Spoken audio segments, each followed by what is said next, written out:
এই দেখ, আজকে ফির মুই আনদিবা এইছো মুরগির মাংস।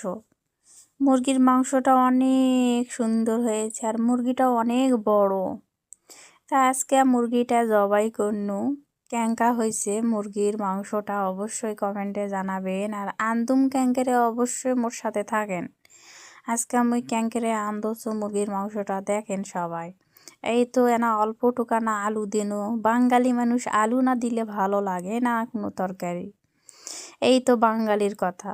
এই দেখো, আলু দিনু, পেঁয়াজ দিনু, মরিচ দিনু, রসুন দিনু। এখন দিয়ে দিম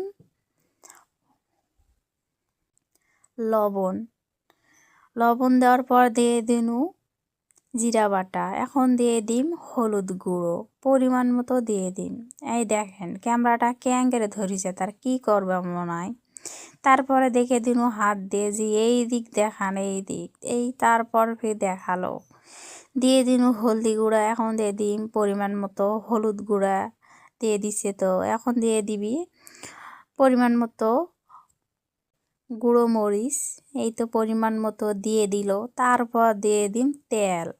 তেলটা কিন্তু অনেক লাগবে, এমনি থেকেও তেল না হলে বাঙালি হারে নাকি চলে না, কোনো তরকারিও ভালো লাগে না খেতে। এই তো তারপরে তেল দিয়ে দিন পরিমাণ মতো, আবার দিয়ে দিন পরে একটু। তারপরে এখন মাংসটি ভালোভাবে নিয়ে নিম। এই তো ভালোভাবে এখন অল্পটুক করে এই পাশ থেকে ওই পাশ থেকে উল্টা উল্টি করো মাংসটা।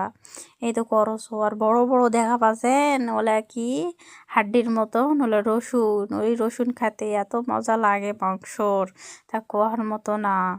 এই তো তারপরে এখন দিয়ে দিম পানি। এই তো পানি দেওয়ার পর এখন মাংসের রানগুলা দেখেছেন কত বড় বড়। এই রানগুলা দেখলেই প্রাণটা জুড়ে যাচ্ছে।